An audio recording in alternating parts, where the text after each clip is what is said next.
Aprovechando el piso.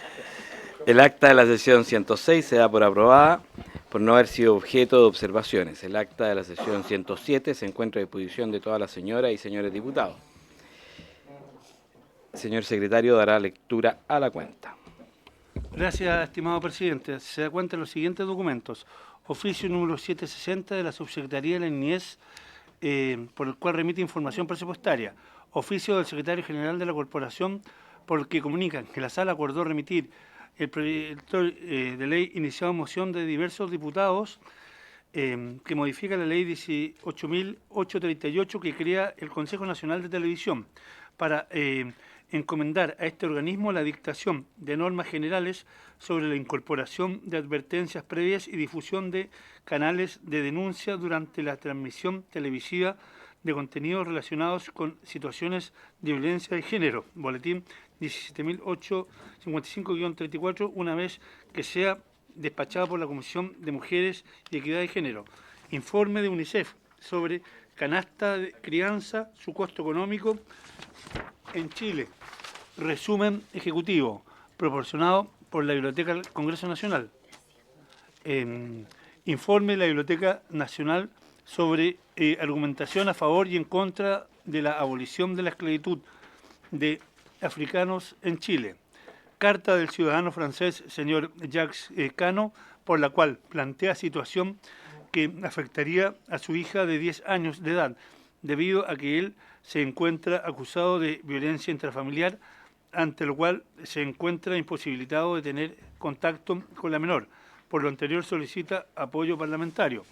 Solicitud de la diputada señora Carolina Tello para que, en el marco del estudio del proyecto de ley que modifica diversos cuerpos legales para prohibir y sancionar la maternidad subrogada, boletín 17.337-07, sean invitados a exponer la señora María José Cumplido, directora ejecutiva de la Fundación Iguales, quien puede realizar aportes relevantes desde la perspectiva de los derechos humanos, la igualdad de género y el enfoque de género, así como la señora Jimena Gauché, académica que ha desarrollado investigaciones y artículos en torno a la maternidad subrogada, aportando una visión académica y especializada que resulta indispensable para un debate legislativo informado. Correo electrónico remitido por la secretaria parlamentaria del diputado señor Alberto Undurraga, por la cual envía copia del correo enviado por el señor Juan Saldaña al presidente de la República y a diversas autoridades para solicitar apoyo urgente frente a los vacíos que presenta la ley 21.484, conocida como Papito Corazón.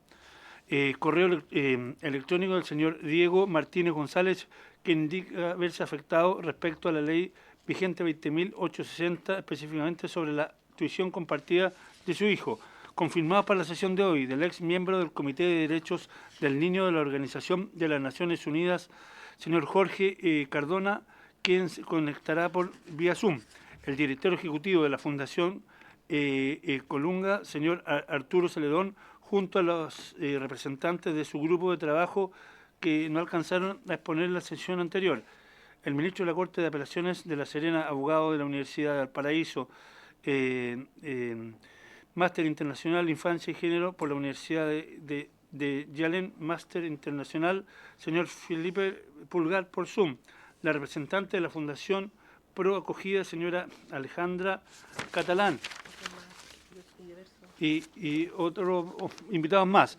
Reemplazos para la sesión del día de hoy de la diputada señora Joana Humada a la diputada señora Francesca Muñoz. Reemplazo para la sesión de hoy del diputado señor Joaquín Lavín León a la diputada señora Natalia Romero y diputado Arroyo reemplaza a la diputada Sara Concha. Esa es toda la cuenta, señor presidente.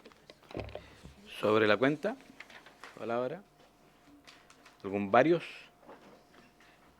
Cerrada la cuenta. Esta sesión tiene por objeto tratar la siguiente tabla.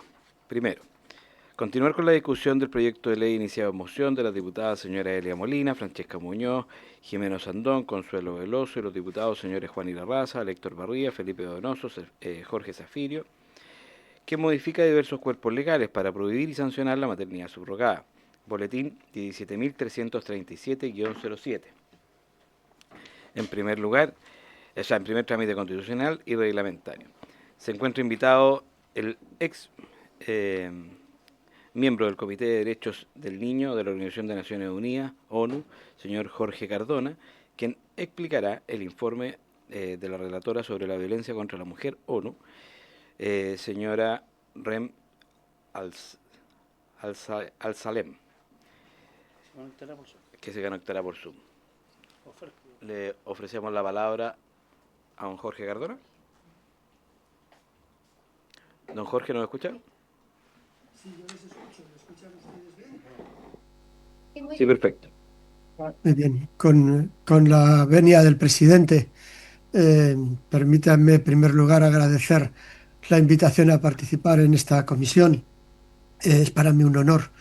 Desde hace muchos años tengo una relación especial con Chile y más concretamente con la defensa de los derechos de los niños y niñas de Chile. En mi condición de miembro del Comité de Derechos del Niño, fui relator en las dos ocasiones en que el Estado de Chile fue examinado por el comité y fui yo también el responsable de llevar a cabo en 2018 la investigación sobre violaciones graves y sistemáticas en los centros de protección de niños y niñas del Sename, investigación cuyos resultados, como bien saben ustedes, han provocado importantes cambios en el sistema de protección de la infancia de Chile. Yo en realidad soy experto en derechos de niños, niñas y adolescentes y en consecuencia, con permiso del señor presidente, voy a centrar mi intervención exclusivamente en cómo afecta la maternidad subrogada a los derechos de los niños y niñas. El informe presentado por la relatora especial de Naciones Unidas sobre violencia contra las mujeres, Rem Al-Salem, da un enfoque más amplio, fijándose en la violación de los derechos de las mujeres, en especial de las mujeres en situación de especial vulnerabilidad. Yo voy a centrarme más en concreto en un aspecto muy particular, que es cómo afecta a los derechos de los niños, niñas y adolescentes. Y con relación a eso, permítanme realizar una comparación con la adopción, que creo ayuda a comprender muy bien los problemas que plantea la maternidad subrogada. Como bien saben, la regulación de la adopción ha ido evolucionando a lo largo del tiempo a fin de terminar con el comercio que había detrás de esta institución, pues no hace tanto tiempo era frecuente la existencia de venta de niños para la adopción. Para acabar con ese mercado, los estados aprobaron en primer lugar la Convención sobre los Derechos del Niño de 1989, que establece en su artículo 21 una regulación muy estricta a fin de que el interés superior del niño sea la única consideración a tener en cuenta y que todo el proceso de adopción esté revisto de garantías. Tras esta convención, los estados han elaborado otros dos tratados internacionales ampliamente ratificados para desarrollar las disposiciones en materia de adopción. El primero, el Convenio de La Haya sobre protección del niño y la cooperación en materia de adopción internacional, ratificado por Chile en 1998, y el segundo, el Protocolo facultativo a la Convención sobre los Derechos del Niño, relativo a la venta de niños, la prostitución infantil y el uso de niños en la pornografía, ratificado por Chile en el año 2003, y que define los elementos de la venta y que incluye expresamente la prohibición de la venta de niños para la adopción. Conforme con dichos desarrollos normativos, la adopción se rige por el principio de gratuidad y de el interés superior del niño. Y ello lleva consigo la prohibición absoluta de todo contrato privado para la adopción, así como de cualquier forma de pago o beneficio económico a cambio de un niño. Se trata de evitar la mercantilización de niños y garantizar que la decisión de la madre biológica sea libre de presiones económicas o de cualquier otro tipo. Además, el único interés que puede ser tenido en cuenta es el interés superior del niño y, en consecuencia, los padres que deseen adoptar deben ser evaluados previamente para conocer cuál es su intención al adoptar y saber si son o no idóneos para adoptar a un determinado niño. No son los niños los evaluados para saber si son idóneos para una familia, sino los padres de intención los que son evaluados para saber si son idóneos para un niño. Por el contrario, si comparamos esta regulación con la práctica de la maternidad subrogada, vemos que en la maternidad subrogada se permiten contratos privados en los que la gestante renuncia anticipadamente a sus derechos sobre el niño, en la mayoría de los casos con compensaciones económicas, y no se suele prever ningún tipo de evaluación previa de los comitentes para saber cuáles son sus intenciones y si son idóneos o no para ejercer funciones parentales en general, pues el niño o niña todavía no ha sido gestado y por tanto tampoco se puede evaluar si ellos van a ser idóneos o no para ese futuro niño todavía no engendrado. En otras palabras, mientras la adopción prohíbe cualquier acuerdo privado para evitar tráfico de niños y evalúa a los padres de intención para saber si van a ejercer bien sus obligaciones parentales en relación con ese concreto niño, la subrogación normaliza contratos que instrumentalizan el cuerpo de la mujer y convierten al niño en un producto sujeto a condiciones pactadas con ausencia de cualquier tipo de control sobre la verdadera intención de los comitentes. ¿Por qué esta contradicción en la regulación de la adopción y de la maternidad subrogada? La razón es clara. En la adopción, el sistema prioriza proteger a un niño como sujeto de derechos, mientras que en la subrogación el sistema se enfoca en garantizar el proyecto parental de los adultos. La subrogación se justifica bajo el paraguas de la voluntad de satisfacer el deseo de tener hijos y la libertad reproductiva, un concepto no reconocido en tratados de derechos humanos, a diferencia de la consideración del niño como sujeto de derecho y su interés superior como consideración primordial, que sí está reconocido en casi todos los tratados internacionales. En la práctica de la maternidad subrogada, la madre gestante se obliga desde el principio a entregar al niño que va a gestar y renuncia antes de la concepción del niño a cualquier derecho derivado de su maternidad. El futuro niño, al que en primer lugar se le priva del derecho a conocer sus orígenes, reconocido en el artículo 7 de la Convención sobre los Derechos del Niño, se cosifica, pues se le concibe como el objeto del contrato, que la gestante se obliga a entregar al comitente o comitentes y en algunos casos a abortarlo si así lo deciden los comitentes por haber detectado alguna discapacidad del feto durante el embarazo. Además, la maternidad subrogada puede atentar también a la integridad física y moral del niño nacido, habida cuenta de la falta de control de la intención e idoneidad de los comitentes. La discrepancia legal entre la adopción y la maternidad subrogada refleja una jerarquía de derechos sesgada. Se prohíben los contratos privados y se evalúa a los padres de intención en la adopción para proteger al niño, pero se permiten los contratos privados y no se evalúa a los comitentes si se acuerda la entrega antes de la concepción o del parto a fin de satisfacer deseos adultos, incluso a costa de exponer a mujeres y niños a riesgos de explotación. La defensa de la dignidad del niño, costosamente conseguida en los últimos 50 años, es ninguneada en la maternidad subrogada.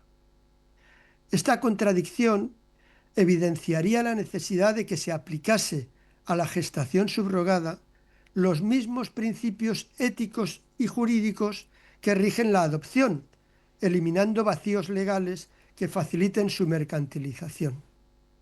Pero eso no es posible. Los principios que rigen la adopción, en especial el interés superior del niño, son incompatibles con la maternidad subrogada. Más aún, si se ponen los mismos requisitos, el negocio de la maternidad subrogada desaparecería.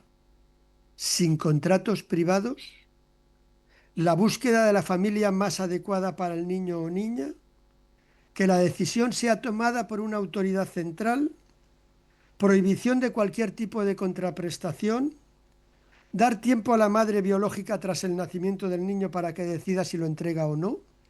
Esos requisitos de la adopción son incompatibles con la práctica de la maternidad subrogada.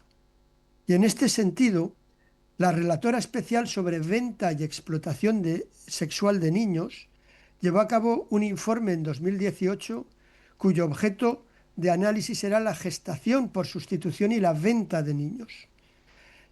Supongo que ustedes conocen ese informe y si no se lo puedo hacer llegar.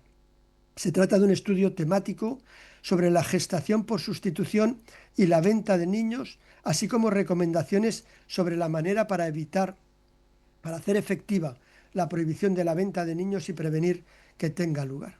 Y en ese informe la relatora especial explica con meridiana claridad, en primer lugar, que la maternidad subrogada comercial es venta de niños y por lo tanto prohibida por el derecho internacional. Y en segundo lugar, que la denominada maternidad subrogada altruista supone un grave riesgo de venta de niños y en consecuencia los estados deben actuar para prevenirla.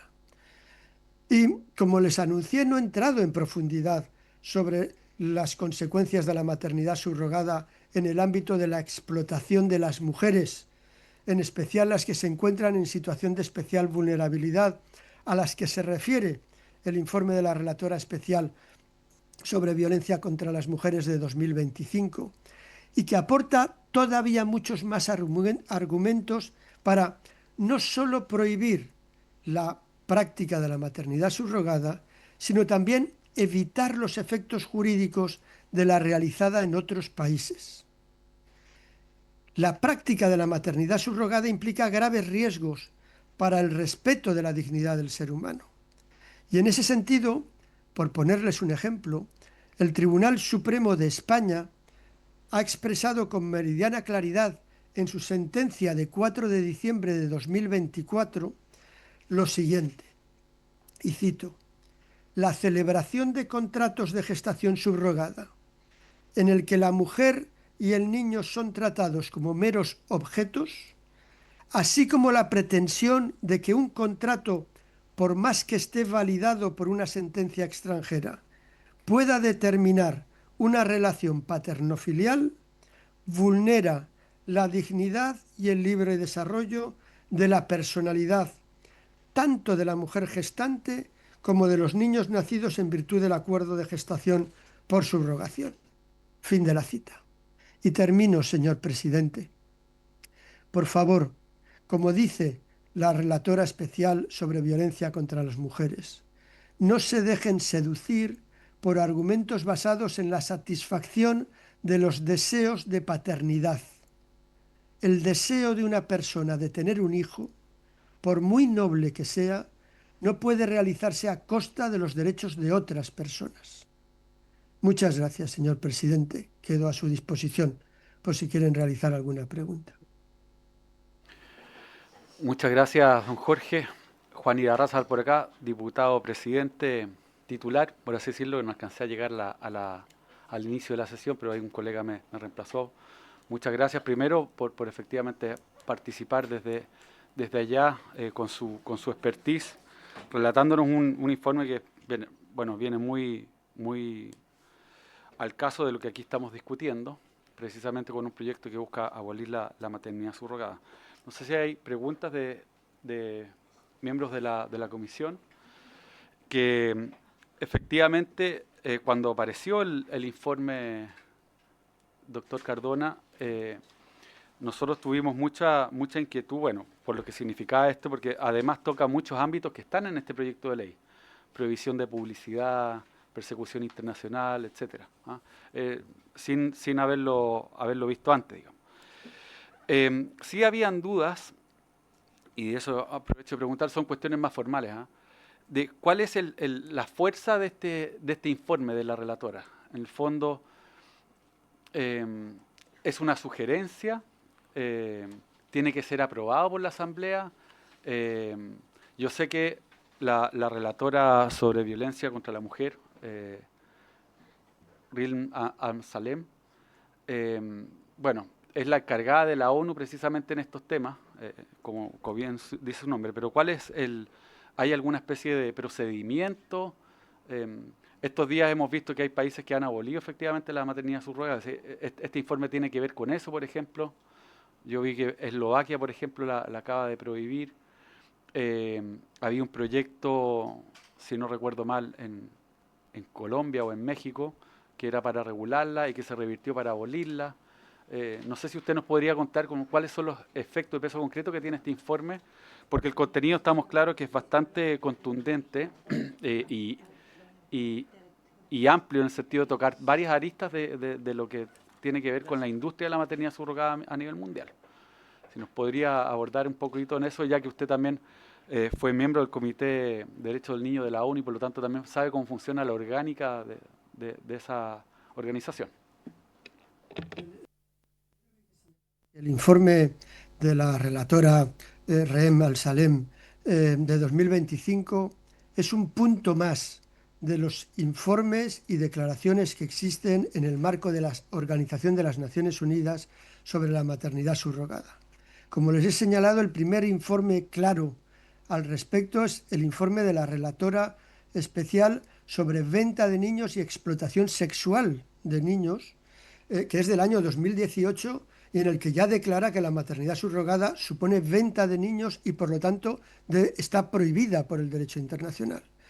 Los relatores especiales del Consejo de Derechos Humanos son personas elegidas por los estados a través de un procedimiento de selección muy duro en el que tras la revisión de los currículums se les encarga que presenten al Consejo de Derechos Humanos informes planteando cuestiones clave del respeto de los derechos humanos en un sector temático específico.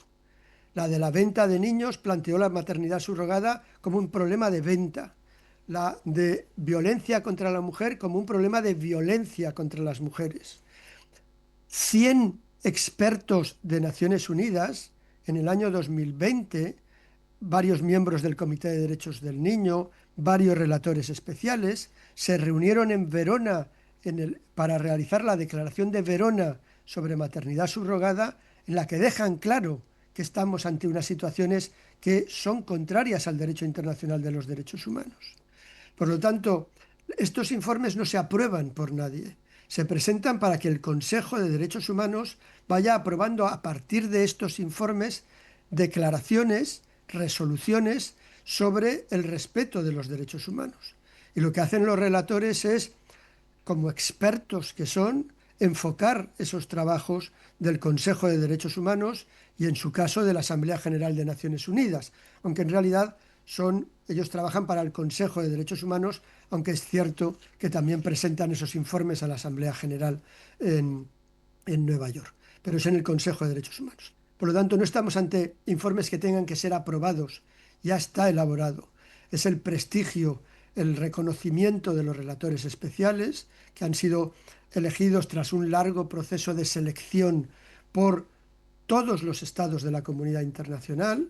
Es un sistema de votación para la selección de los expertos y que aportan el conocimiento con un detallado análisis. No dicen qué es lo que ellos piensan. Si usted coge el informe de la relatora de venta de violencia contra las mujeres, verá cómo va citando los diversos tratados de derechos humanos en los que se apoya y también va apoyándose en la evolución de la práctica de los estados. Y como usted bien ha señalado, aunque algunos estados tienen regulada la maternidad subrogada, la mayor parte de los estados en la actualidad están prohibiendo esa maternidad subrogada precisamente porque se ha ido demostrando que suponen violaciones graves de los derechos humanos, violaciones de los derechos de las mujeres, especialmente de las mujeres en situación de especial vulnerabilidad, violación de los derechos de los niños que van a nacer a través de esa maternidad subrogada. Y por lo tanto, ese es el valor que tienen esos informes de los relatores. No sé si con ello he respondido a su pregunta.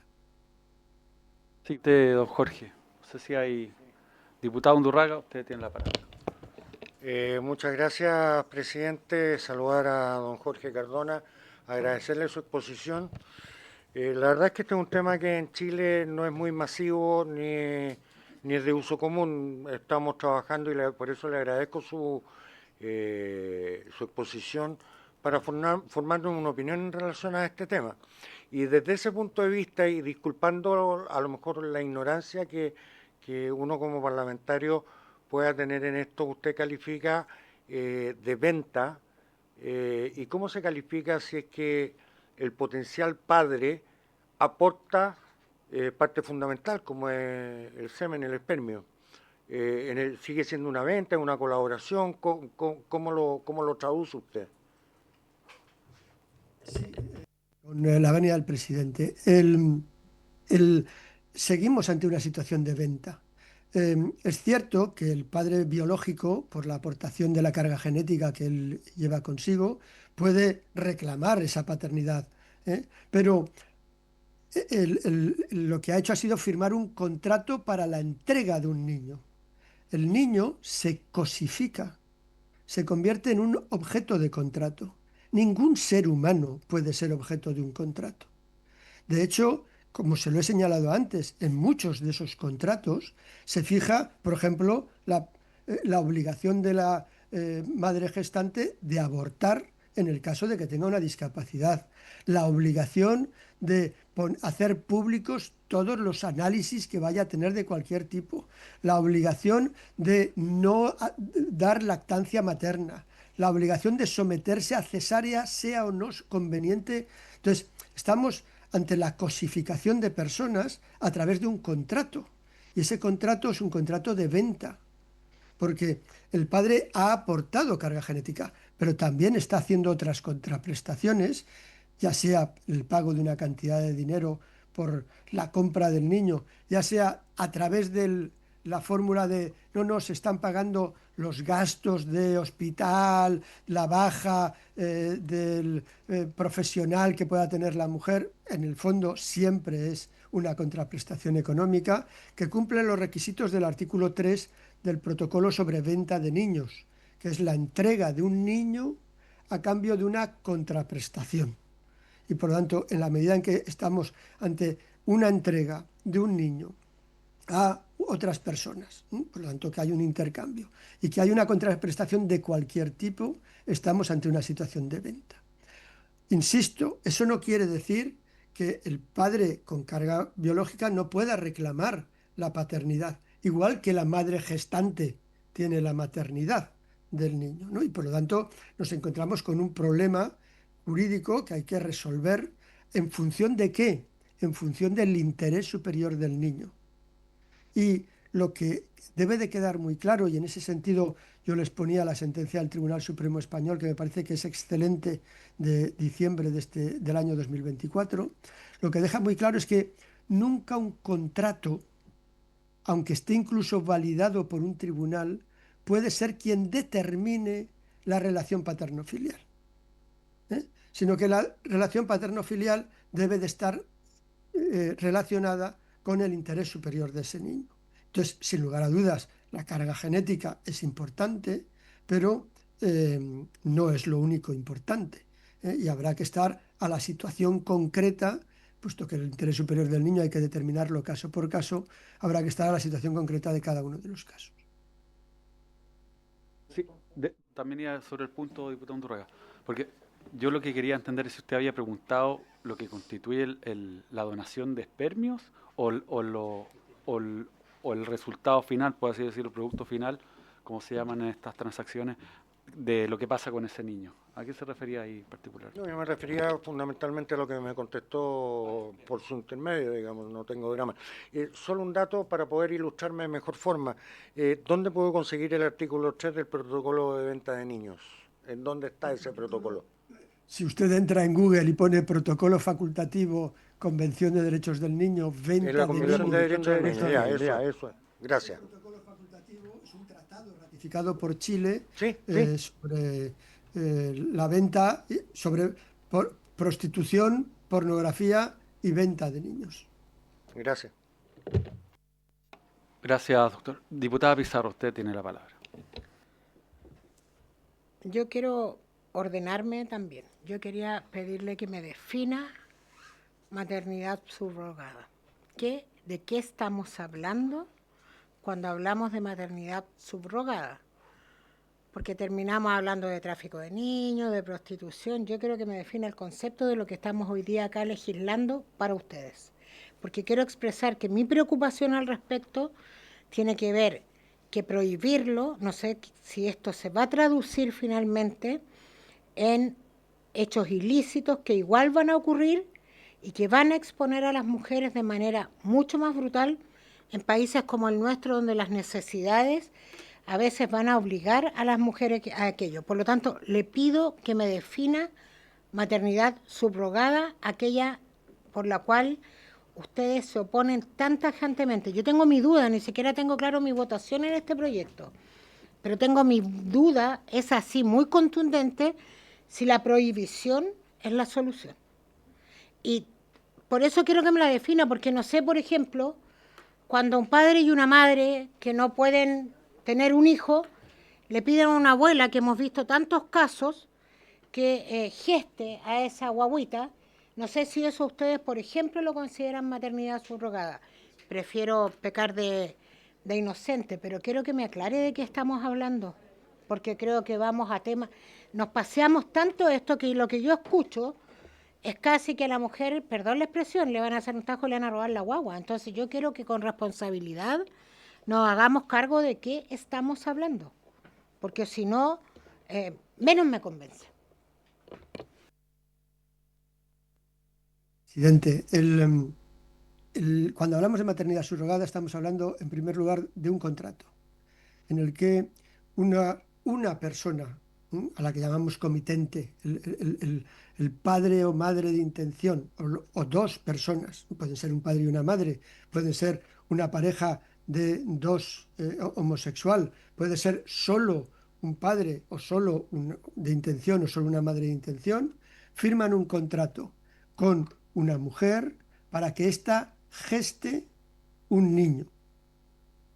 Esa gestación puede estar ocasionada, ya sea o producida, ya sea porque aportan carga genética los comitentes o sin aportar carga genética a los comitentes. Es decir, las variedades de la gestación subrogada son enormes, puesto que tenemos casos en los cuales la madre de intención y el padre de intención lo han aportado todo y se ha producido incluso la fecundación in vitro y es inoculado en la madre gestante. La madre gestante es utilizada como una máquina de gestación, hasta los casos en que el hombre sí aporta el esperma y es la madre biológica la que pone el óvulo, o hay una donante anónima que pone el óvulo, o hay un donante anónimo que pone el esperma. Es decir, hay multitud de casos. Pero la clave de la naturaleza de la gestación, que es subrogada, que es lo que usted se está planteando, es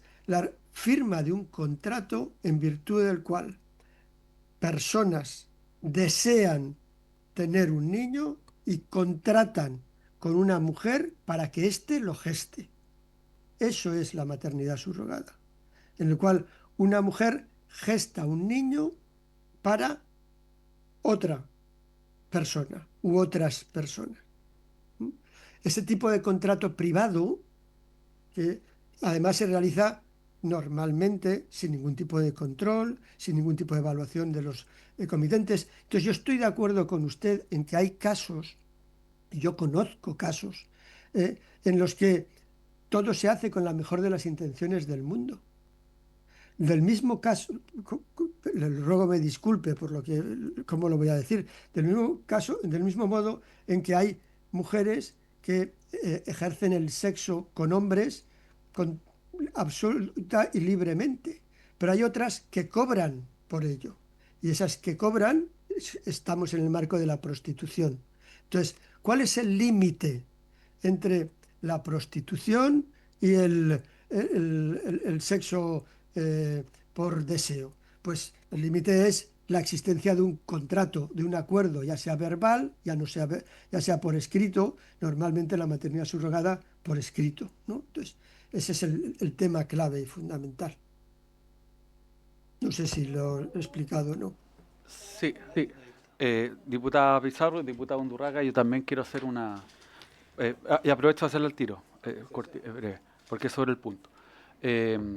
Una de las partes de la pregunta de la diputada Pizarro tenía que ver con si hay, en el fondo, experiencias de países que hayan regulado y que sigan explotando mujeres, por ejemplo. Porque supuestamente la regulación, entre comillas, es que todo se hace ordenado y no hay explotación ni venta de niños, etcétera. Que es algo que ha salido otras veces aquí en la comisión. Diputada Pizarro, usted siga al tiro con la... Puedo entender que la maternidad... Solo dígame sí o no para quitarle el tiempo al resto.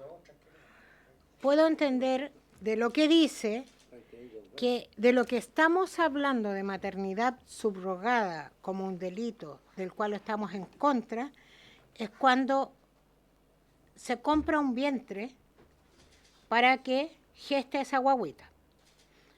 Distinto es si estamos hablando de una hermana, quiero que me lo diga, de una hermana que presta el vientre para una madre que no puede gestar con su marido.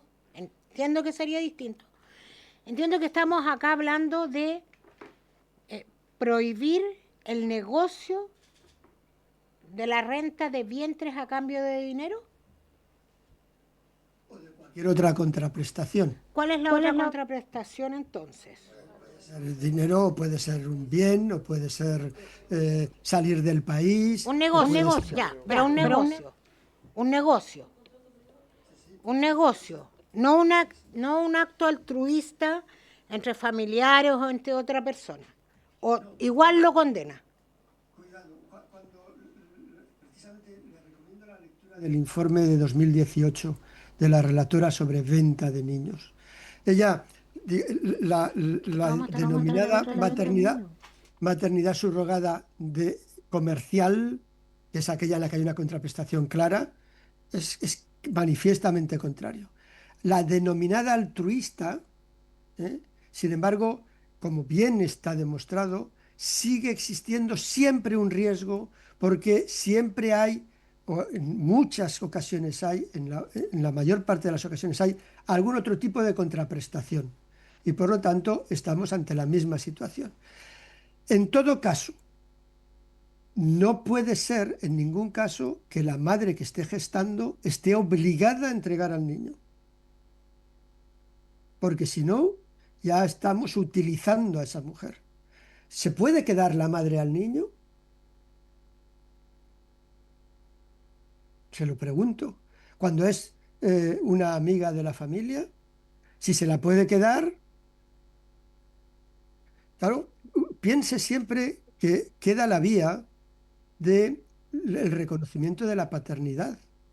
Si el óvulo y el espermatozoide, o el espermatozoide es del padre comitente, lógicamente podrá reclamar la paternidad, pero habrá que evaluarlo en cada caso concreto y ver si es o no el interés superior del niño el que debe de dar a ese niño a ese padre.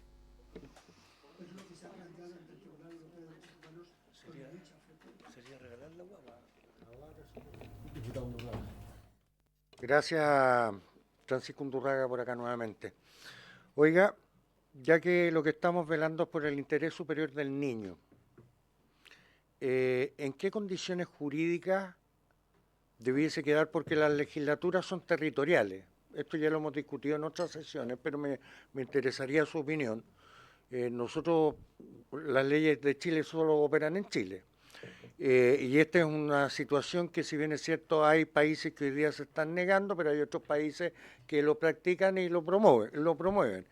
¿En qué situación jurídica quedan esos niños que se gestan fuera del territorio nacional, según su experiencia, según su parecer? Sí, La situación es la siguiente. Como usted bien ha señalado, el ordenamiento jurídico de cada Estado viene referido solo a su territorio y a sus nacionales. Cuando dos californianos han tenido un niño por maternidad subrogada y están de visita en Chile, Chile tiene que reconocer que ese niño pertenece a esos dos californianos que están de visita y no se lo pueden quitar. Pero si dos chilenos van a realizar un contrato de maternidad subrogada en California y vuelven con el niño pidiendo que se les reconozca la sentencia de maternidad subrogada, el derecho chileno tiene derecho a decir no se reconoce ese contrato y vamos a ver de quién es ese niño y qué es lo que hay que hacer en ese caso concreto. Si uno puede demostrar que es el padre genético de ese niño, pues se le reconocerá como padre genético, como dice bien el informe de la relatora, y a lo mejor su esposa puede pedir la adopción del niño para ser reconocida como madre. ¿Eh?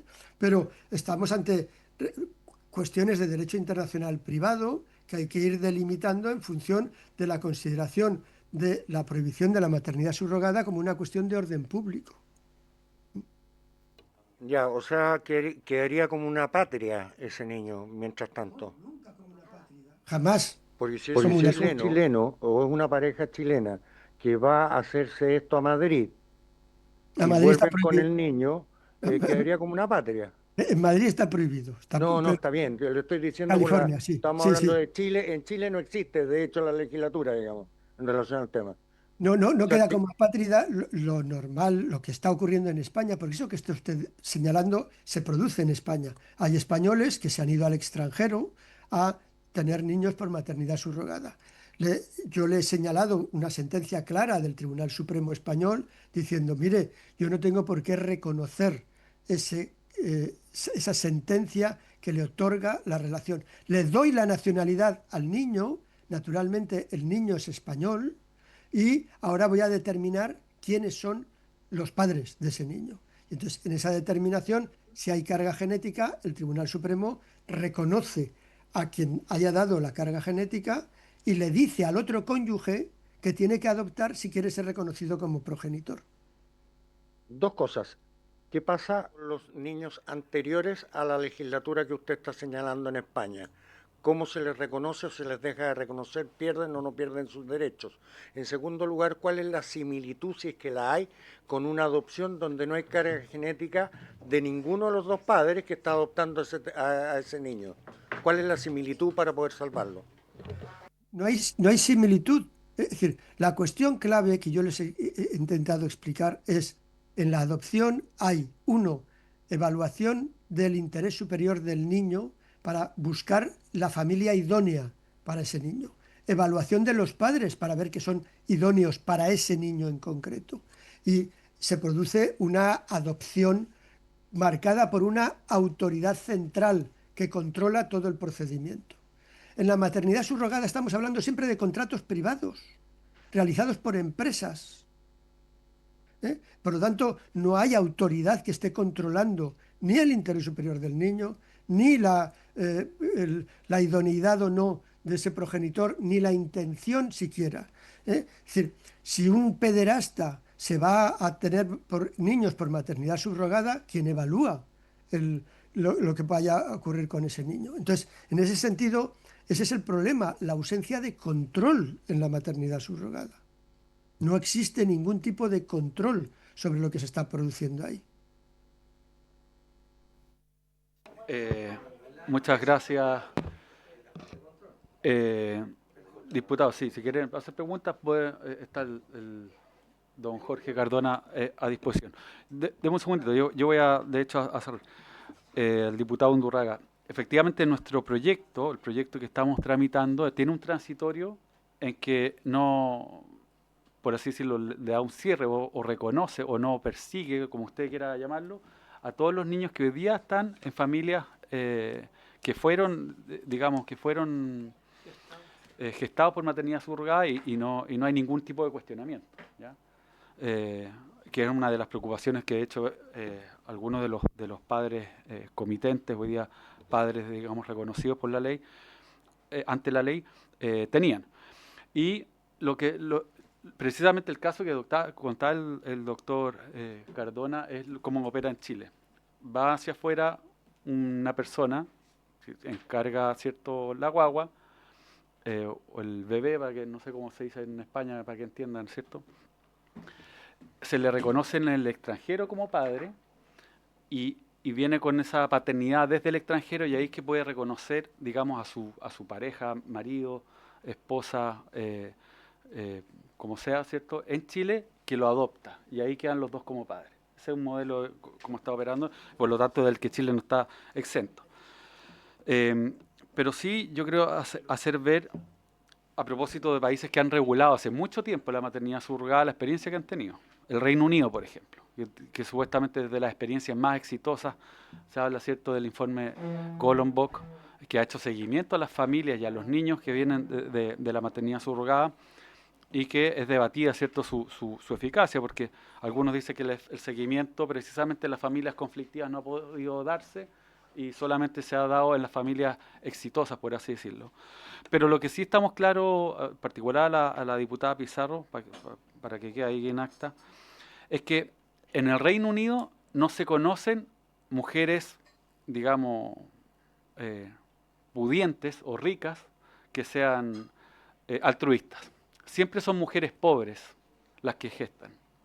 Y claro, aunque no está permitida la maternidad subrogada comercial, igual esas mujeres están predispuestas, ¿cierto?, a compensaciones, a controles, a cualquier tipo de contraprestación. Y es por eso también que hoy día el Reino Unido viene de vuelta. En cambio, países como Uruguay, en que la regulación es muy restrictiva, la regulación altruista es restrictiva, por ejemplo, solo entre hermanos o entre hermanas.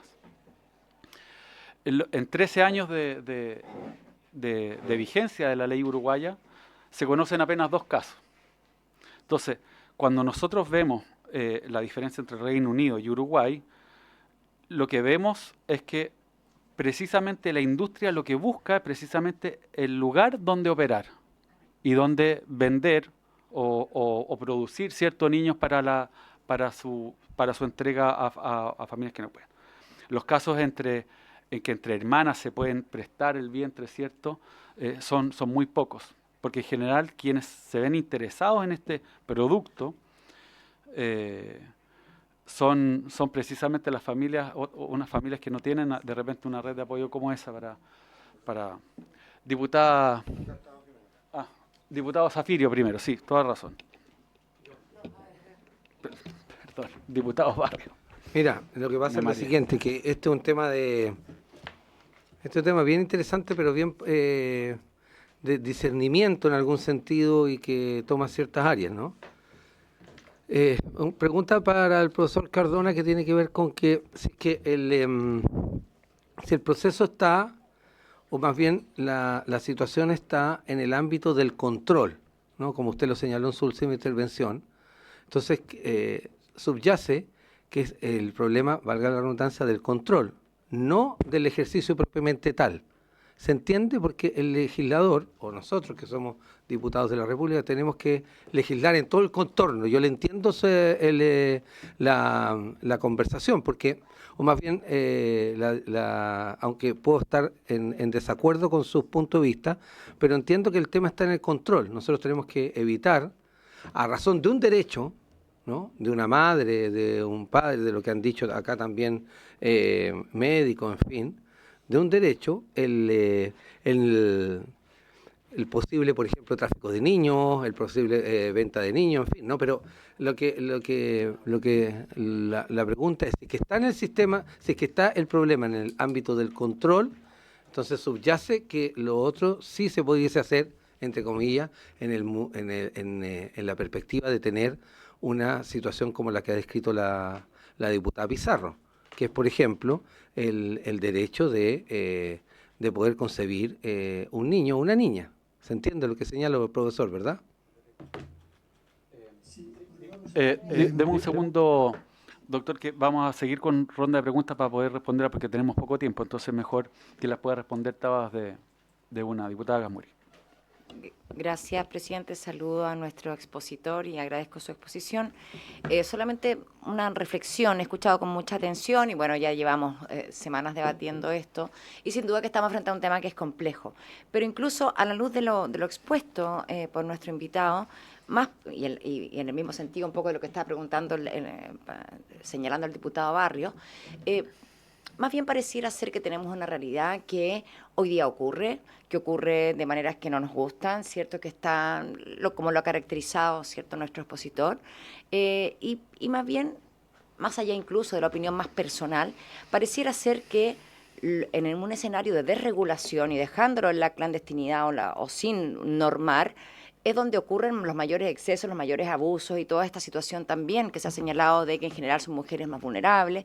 Entonces, pareciera ser, más allá de lo delicado del tema y más allá de que es complejo tener un punto de vista, pareciera ser que frente a una realidad que va a ocurrir de todas maneras, que no va a dejar de ocurrir porque no nos guste, que va a seguir ocurriendo en condiciones de riesgo o solamente para algunos privilegiados, me pareciera que sería sensato ordenar y normar, porque ahí donde vemos, es parecida la discusión también del aborto, de la adopción, porque justamente la adopción se prestaba para los abusos, para el comercio, cuando no estaba bien regulada, de ahí viene el regular la adopción, entonces pareciera ser un camino más sensato, más allá de que el tema nos parezca delicado, el regular, ordenar y poner las suficientes cortapisas. Por ejemplo, no tengo las definiciones tomadas, sino que reflexionando sobre este proyecto, pensando en la subrogación altruista, quizás, ¿no?, diferenciarla de la otra. O sea, pienso que tenemos que explorar caminos porque el sencillamente generar una prohibición total inmediatamente va a generar un mercado negro basado en esa misma prohibición.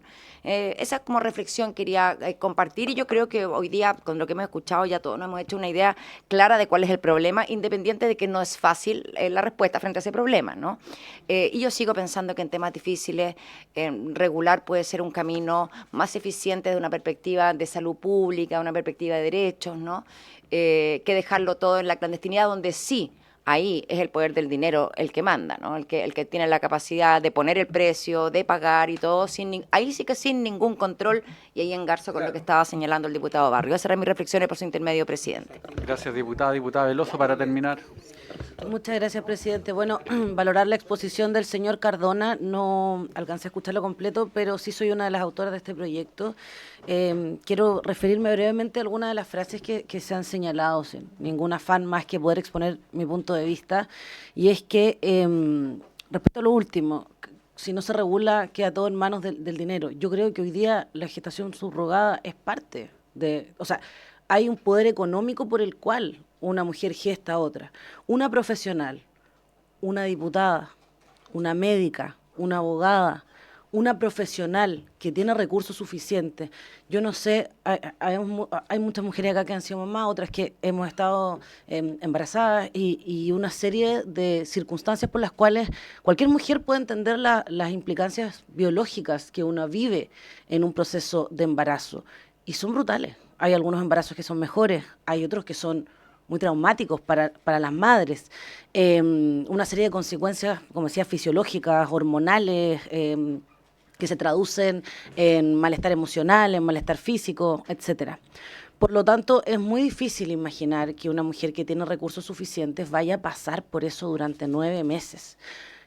Creo que esto es un debate, por cierto, muy complejo. No pretendo en ningún caso tener la razón, más bien exponer estas distintas complejidades, porque creo que hay una óptica quizás desde la cual no se ha profundizado lo suficiente y tiene que ver con que incluso más allá del bienestar, quiero separarlos, son las dos cosas importantísimas, el bienestar de los menores, por cierto, pero desde el punto de vista de una mujer, cualquiera sea el evento en el cual ocurra la gestación subrogada, es una mujer que está 9 meses teniendo consecuencias en su cuerpo, que son muy complejas.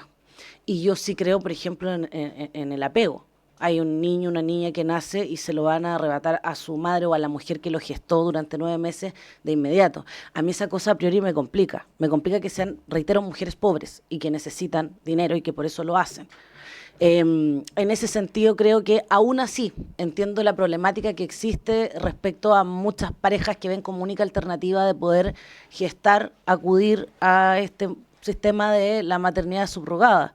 Ahora, en ese sentido, yo también creo, bueno, existe la adopción, por ejemplo. Creo más en el derecho de los niños a ser, siendo yo una mujer, digamos, yo tuve una pérdida de embarazo.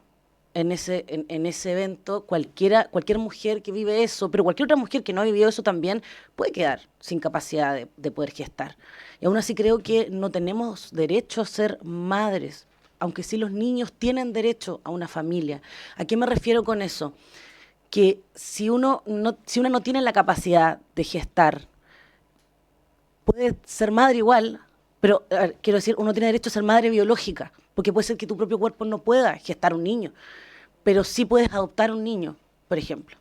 Y en ese sentido, como bien decían, hay todo un procedimiento reglado que puede garantizar que va a haber una familia, una madre, un padre que van a recibir a los niños en las condiciones que corresponden. Pero cuando se trata de un contrato entre privados, porque bien lo señalaba el señor Cardona, esto es una compraventa. Es un contrato entre privados donde hay una contraprestación y una compraventa en sí misma es onerosa. Ahí viene la contraprestación. Por lo tanto, a uno le pueden pagar en dinero, esto jurídicamente hablando, o para eso estamos, digamos, para regular jurídicamente y legalmente esto, cambiarlo. Pero en concreto, eso es, uno paga y a uno, sí, es que yo no he dado, diputado por su intermedio, presidente, diputado Undurraga, no he dado mi opinión suficiente y soy autor. Yo lo escuché hablar cuando llegué, a mí usted no me había escuchado. Gracias, diputado Undurraga, gracias, presidente. En ese sentido, me parece importante poner esos elementos sobre la mesa, porque son reales. Ahora, si logramos encontrar una solución intermedia, a mí me parece bien lo que se mencionaba respecto a la experiencia comparada, que es una legislación más bien que de alguna forma regule esto, no niegue que existe, pero que sea más restrictiva. En ese sentido, no sé si podría profundizar, no sé si lo señaló, al menos yo no lo he escuchado, respecto a la experiencia en concreto en Uruguay, que mencionaba el presidente, que me parece interesante, porque el hecho de que se haya puesto normativa que sea más restrictiva no ha generado que no exista, no se ha prohibido, pero sí, me parece que probablemente ha sido en mejores condiciones tanto para las mujeres que gestan como para los niños y niñas que nacen, que eventualmente también pueden quedar en un limbo. Gracias, presidente. Don Jorge Cardona, ahí tiene las preguntas, disculpe, pero si puede redondear precisamente va a responder ahí. Bien, voy a intentar responder a las cuestiones que se han planteado, que están íntimamente relacionadas las tres intervenciones, porque todo tiene que ver con el control, con la regulación y con los intereses que están en presencia. Tenemos tres intereses en presencia. El interés de la defensa de los derechos de la mujer gestante, ¿no?, para que no sea explotada. El interés de la defensa de los derechos del niño, para que no sea cosificado y convertido en un objeto de compraventa. Y el interés de los comitentes de tener el deseo de tener un niño. En los dos primeros casos estamos hablando de derechos. En el tercero, estamos hablando de un interés. No se tiene derecho a que gesten un niño para mí. Ese derecho no existe como derecho. Lo que existe es el derecho a salvaguardar la integridad física y moral de las mujeres, a salvaguardar la integridad física y moral de los niños y su interés superior frente a cualquier otros intereses que choquen, y en la medida de lo posible ayudar a aquellos padres que tienen la intención y que no pueden por cualquier motivo. Y cuidado con el cualquier motivo, porque en ocasiones ese motivo es que no quiere quedar embarazada la mujer para que no se le estropee su cuerpo. Y de esos hay muchos casos, y que entonces contrata a otra mujer para que sea la que tenga el niño. Entonces, ¿cómo se puede evitar eso? Como bien ha dicho el diputado, con control. Pero, claro, si ponemos una legislación en la que una autoridad central deba de autorizar cada contrato, es decir, que el contrato no sea un contrato privado, sino que sea una decisión autorizada por la Administración, habiendo evaluado la intención que tienen esos padres, habiendo visto que no se va a explotar a la mujer porque la mujer no va a recibir ningún tipo de contraprestación. Y además, reconociendo el derecho de la madre gestante a poder arrepentirse y no entregar al niño, yo ya les adelanto que en Chile, con esa regulación, conseguirán que no haya maternidad subrogada, es lo mismo que prohibirla, porque eso es incompatible con el concepto del comercio que existe de la maternidad subrogada, ¿no? Entonces, el problema del control para que efectivamente se garanticen los derechos de las mujeres a no ser explotadas, los derechos de los niños a no ser objeto de contrato, si ustedes lo consiguen, y eso solo se puede hacer con una autorización como en la adopción, donde una autoridad central es la que determina que ese niño o niña hemos encontrado unos padres idóneos para él y por lo tanto se realiza la adopción, pues si ustedes lo hacen así con la maternidad subrogada, pues será, ya les adelanto, que incompatible con el comercio de la maternidad subrogada. Entonces, concluyo y les agradezco mucho que me hayan escuchado. La clave fundamental es el respeto de los derechos de la mujer y en ese sentido les ruego que lean con detenimiento el informe de la relatora especial sobre violencia contra la mujer, el respeto de los derechos de los niños y en ese sentido les pido que lean con especial detenimiento el informe de la relatora especial sobre venta de niños y explotación sexual de los niños. Y es muy loable el deseo de tener hijos, pero no puede ser a costa de los derechos de otras personas. Entonces, en ese sentido, hay que salvaguardar esos derechos. ¿Cómo? Con una regulación tan estricta que efectivamente estén salvaguardados o prohibiéndola, para que es el camino al que piden las relatoras que se vaya, que es hacia la prohibición universal de la gestación subrogada. Y por último, ¿se seguirá produciendo? Sí, y el tráfico de drogas se seguirá produciendo y la explotación sexual se seguirá produciendo, pero el hecho de que se produzca no significa que haya que regularlo necesariamente y permitirlo. Entonces, estamos ante dilemas respecto de problemas que tiene la sociedad, provocados normalmente por el egoísmo o por la búsqueda de placer o por lo que sea, siempre el egoísmo detrás de todo ello, y hay que ver en qué medida eso puede terminar afectando a derechos de otras personas o hay que prohibirlos porque están afectando a derechos de otras personas. No sé si la prostitución está permitida en la legislación chilena, no sé si el tráfico de drogas está permitido en la legislación chilena, estoy seguro que hay prostitución y estoy seguro que hay tráfico de estupefacientes y del mismo modo que hay trata de personas y que también pueden terminar teniendo un comercio de niños. Nada más y muchas gracias. Muchas gracias, don Jorge Cardona. Ha sido muy ilustrativo para esta comisión. Ha habido harto interés de los diputados, así que le agradecemos enormemente su exposición.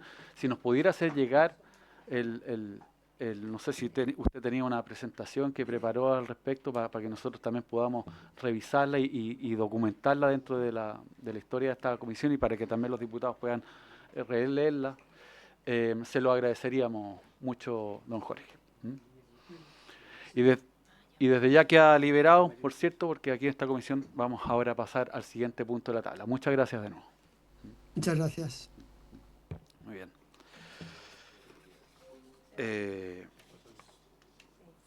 Ahora pasamos, por lo tanto, al segundo punto de la tabla, en el marco de la mesa de la niñez que tiene esta comisión.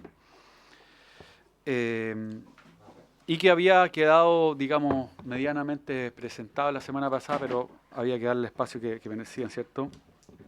Hoy día vamos a retomar, ¿cierto?, la exposición del director ejecutivo de la Fundación Colunga, señor Arturo Celedón, y con todas las personas que lo acompañan, que son de distintas instituciones, sí, claro que se presente cuando hablen, me dicen aquí,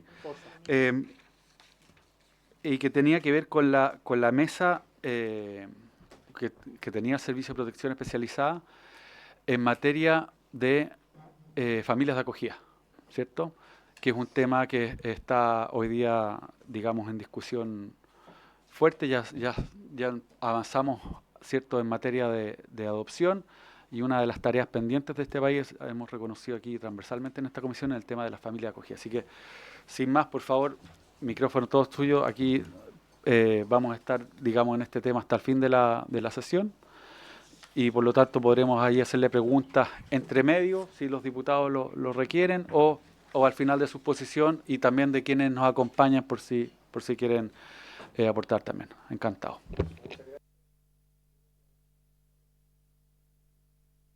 Muchas gracias y en primer lugar agradecer que efectivamente hayan podido hacer un espacio en la agenda. El lunes pasado pasamos a una gran velocidad y quedaron muchas cosas por conversar, así que muy agradecido.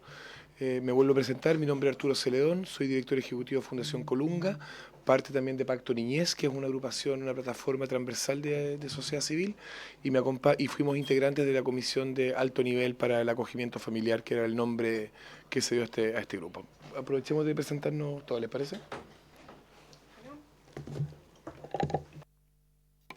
Yo soy Francisca Reuter, soy la directora ejecutiva de Fundación Ilumina. Participé junto con Arturo y Alejandra y otro grupo en esta comisión. La fundación en la que yo trabajo se dedica a promover el acogimiento familiar en Chile.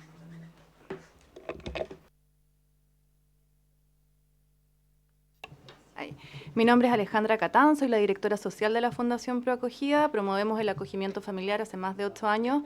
Somos una organización de la sociedad civil compuesta principalmente por voluntarios y voluntarias que somos familia de acogida. Soy familia de acogida también hace 7 años y nuestro objetivo es potenciar y fortalecer el acogimiento familiar en nuestro país. Hola, buenas tardes. Mi nombre es Fernanda Cueto. Soy coordinadora del área de cuidados alternativos de la Fundación Colunga, así que vengo en conjunto con Arturo.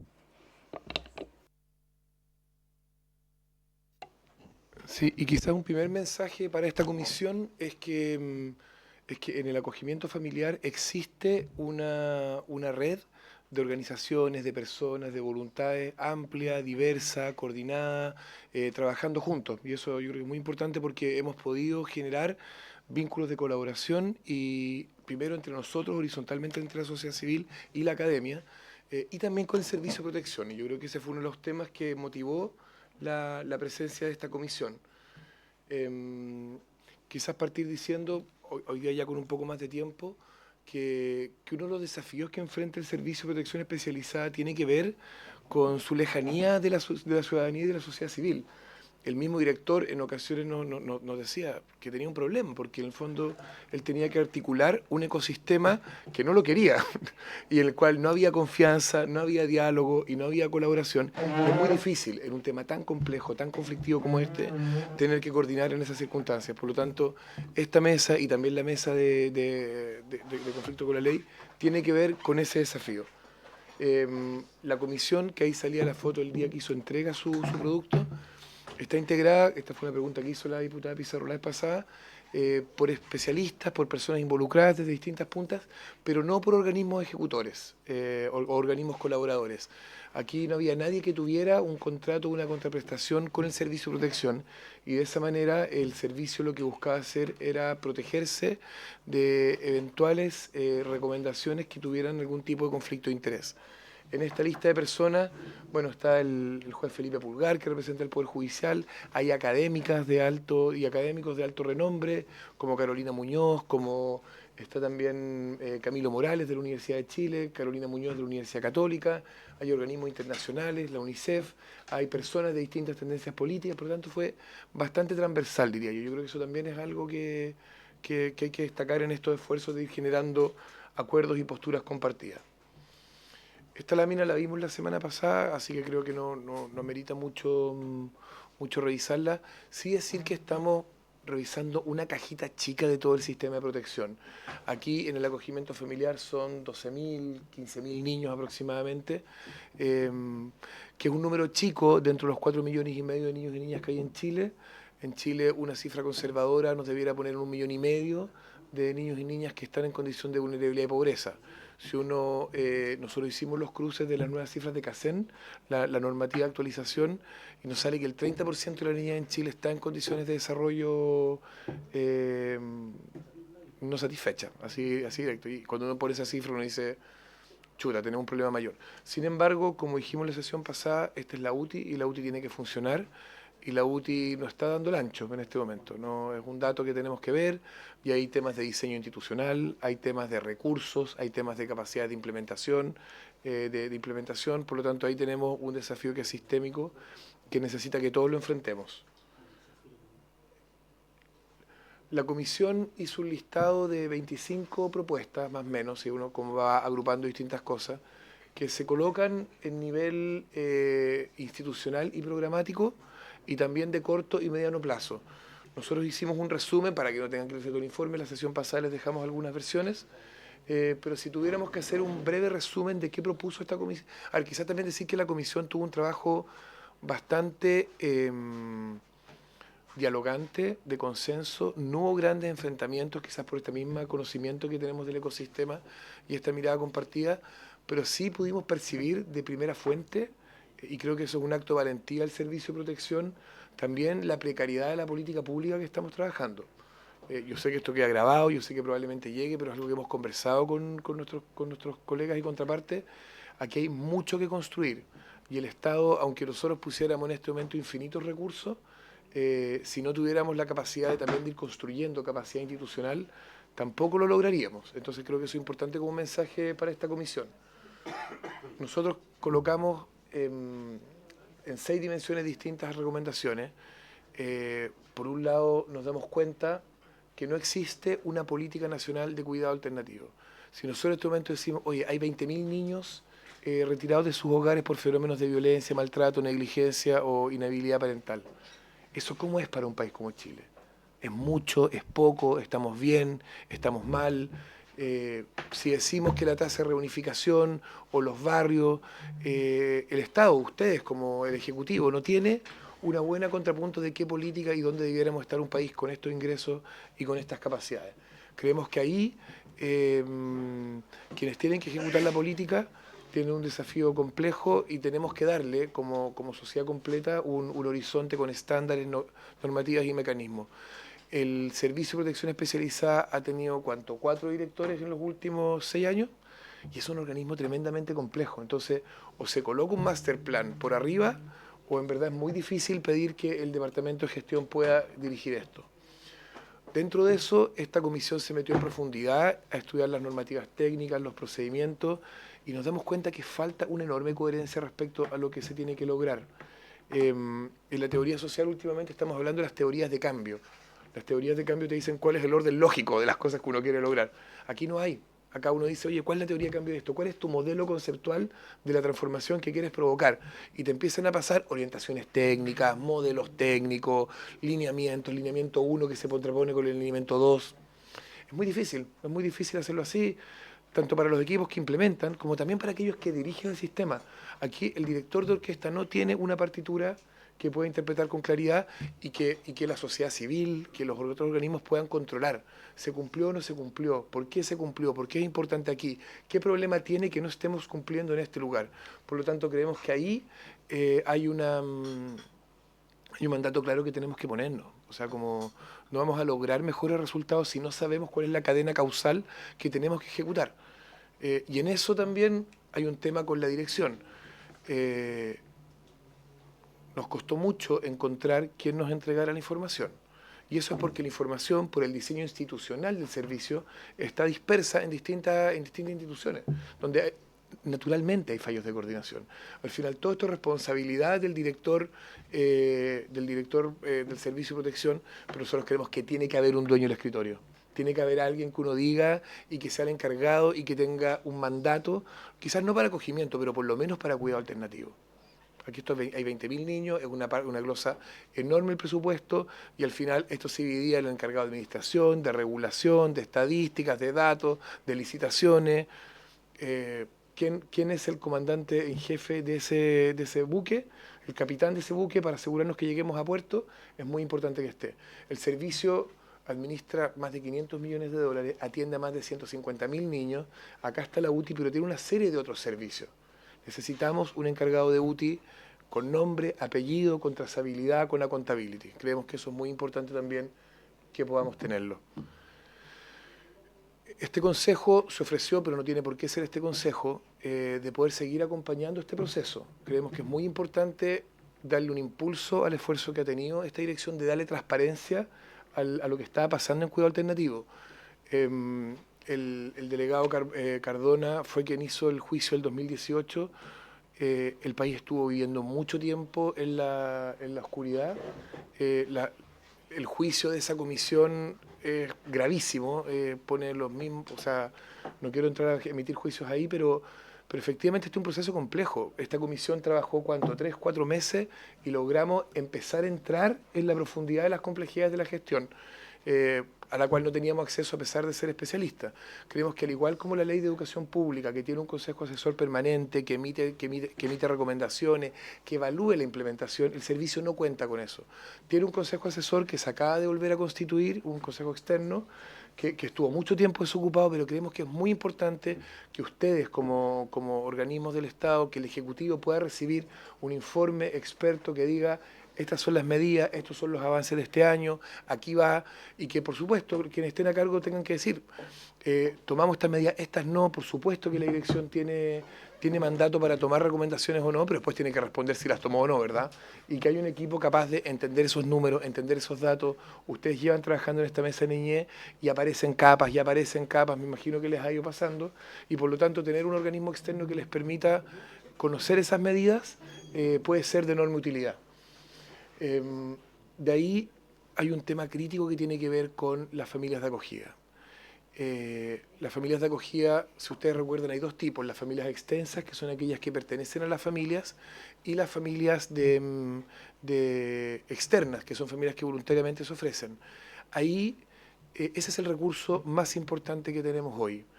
Y no lo estamos tratando de la manera adecuada. Cuesta mucho captarlas, cuesta mucho, el proceso de fidelización y acompañamiento no es el que necesitamos, y en este momento, solo para cumplir la ley, nosotros tenemos una ley que obliga a que no pueda haber ningún niño menor de 3 años en residencia. Bueno, hoy día el Estado de Chile está en incumplimiento. Hay 700 niños viviendo en hogares y hay licitaciones que se están pidiendo para abrir más hogares porque no tenemos la familia. Tenemos que salir a buscar esas 1000 familias, ahora ya. Y eso tiene que ser una medida inmediata, concreta, y no perder a las 1000 familias que ya tenemos. Me gustaría después que, como terminó esta presentación, que Alejandra les pudiera contar un poco cómo se vive la experiencia desde el acogimiento familiar, donde en verdad tenemos un gran capital de solidaridad, de voluntariado, de compromiso cívico, que no podemos desperdiciar y menos podemos quemar. Después hay temas de intervención internas que creemos que es muy importante tomar, es una profundización, pero debiéramos controlar ahí de que las orientaciones técnicas sean las precisas. Tenemos unas pérdidas de energía brutales. La etapa más importante del acogimiento familiar es el match entre ese niño y esa familia. Y en este momento el match se da por disponibilidad. ¿Dónde hay una familia que pueda acoger a este niño, que es una urgencia? Y no estamos viendo las otras variables. Ahí nos falta mucha tecnología, nos falta mucha tecnología como capacidad técnica en el acompañamiento de las familias. Cuando una familia no puede criar a su hijo, no es porque esa familia sea mala, sino es porque no tiene las condiciones. O son familias que vienen víctimas de trauma y de violencia, o son familias que están bajo niveles de estrés brutales, o son familias que viven en contexto de violencia, o están infiltradas por los problemas de la droga y el involucramiento delictual. Esas son familias que necesitan apoyo.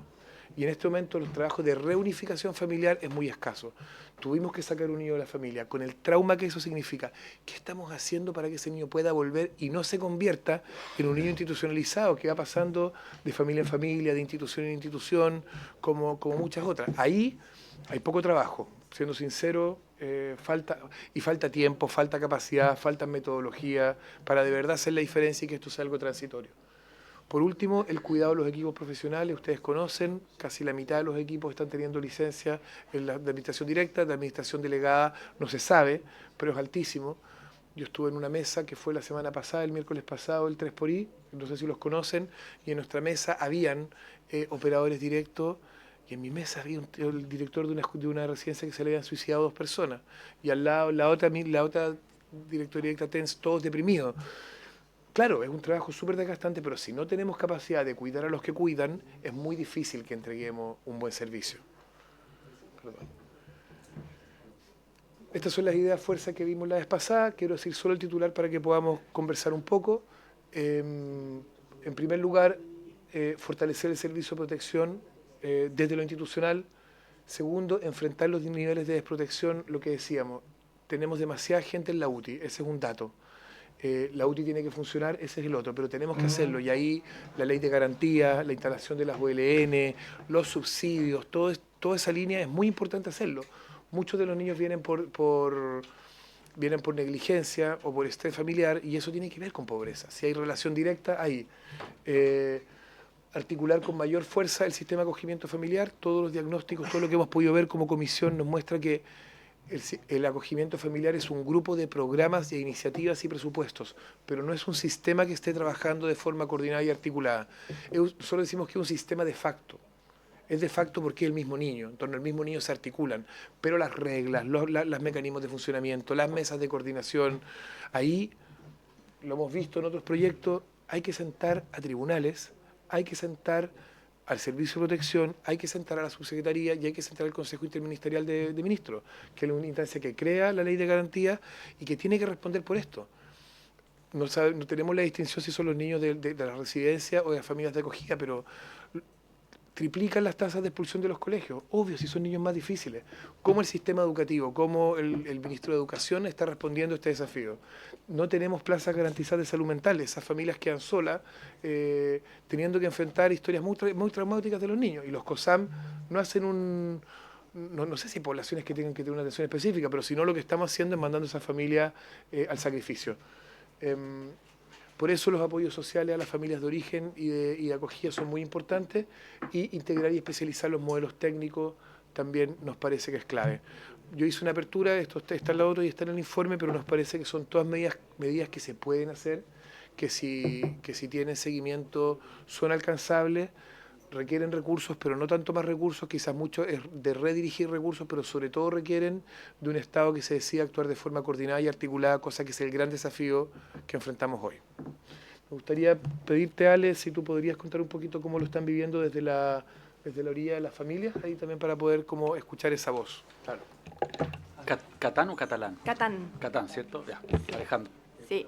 Es interesante un poco lo que el expositor anterior mencionaba, ¿no es cierto?, del informe que se había realizado, porque yo creo que eso igual marca un antes y un después en como el fortalecimiento y la promoción que se ha hecho en las familias de acogida. Un hecho súper triste, ¿no es cierto?, como fue la muerte de uno y varios niños, muchos miles de niños, a cargo al cuidado del Estado. Gestionó un movimiento desde la sociedad civil. No sé si se acuerdan, ¿no es cierto?, que la gente salía a las calles a marchar, no más Sename, y en ese minuto empezamos a visualizar como sociedad de que una alternativa eran las familias de acogida. En ese minuto yo decidí ser familia de acogida. Y yo creo que como país hemos vivido el cambio, pero ahora no basta que solo las familias de acogida, con nuestra buena voluntad, con nuestra generosidad, estemos poniendo todo de nuestro lado, sino que necesitamos que el Estado nos apoye. Yo vengo en esto hace mucho tiempo, he visto cambios, pero la velocidad de los cambios no es la que necesitamos. Hoy día todavía hay 700 y tantos niños en residencia entre 0 y 3 años, algo que por ley deberían estar en una familia. ¿Qué es lo que pasa con esos niños? Siguen en hospitales, siguen en residencias donde no están recibiendo la atención que necesitan, la atención 1 a 1 que una familia entrega. Pero ¿qué es lo que pasa del otro lado también? No hay promoción, la gente no sabe lo que es familia de acogida. Tú te enfrentas a una situación que vas a un consultorio, vas a un CESFAM y te preguntan, ¿pero cómo? ¿Es tu hijo? ¿No es tu hijo? El sistema público debiera ser el principal promotor de las familias de acogida. Debieran saber todos absolutamente en todos los servicios públicos qué es lo que es familia de acogida. Y no sé si darle una prioridad excesiva, pero por lo menos que nos ayudaran, nos facilitaran a hacer esa pega.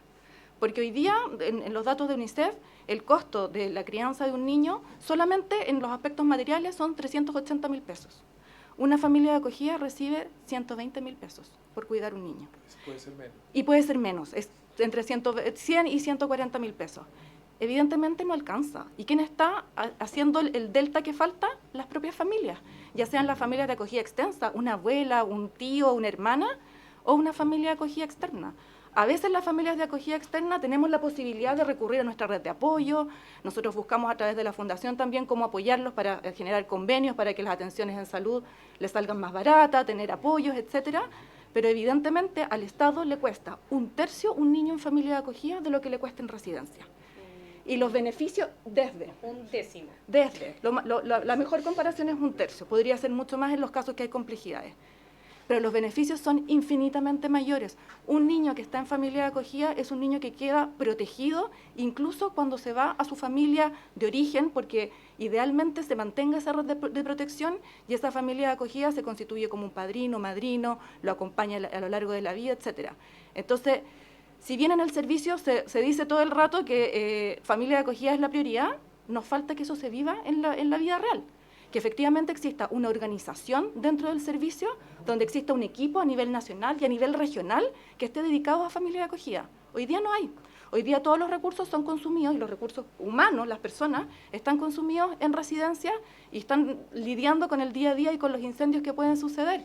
Pero no hay una planificación. Si decimos que lo mejor para los niños es vivir en familia de acogida, tenemos que tener la infraestructura a todo nivel, desde los servicios también, desde el servicio de protección especializada, para que efectivamente sea prioridad.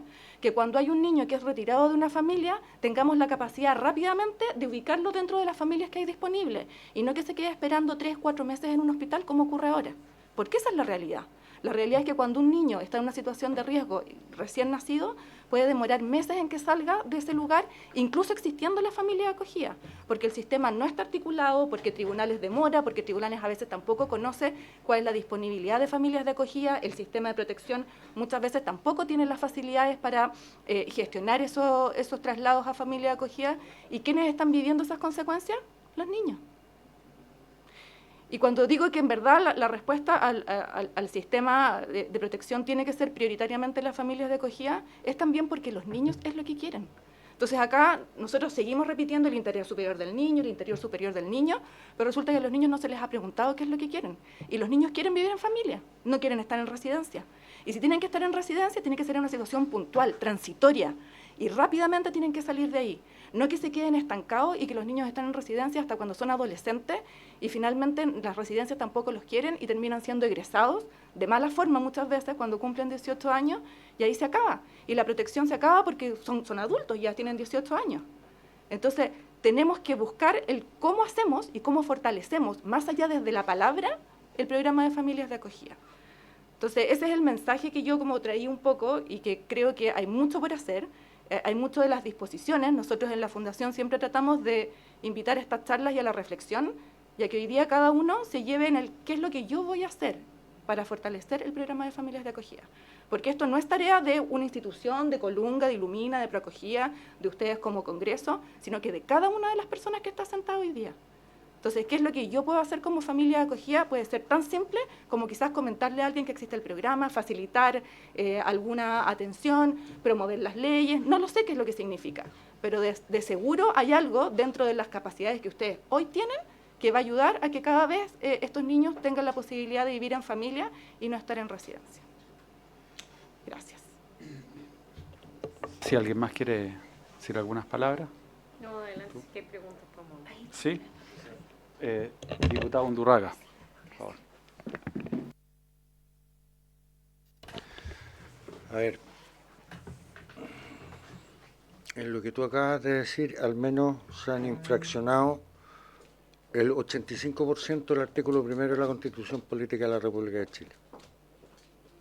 Es una vergüenza.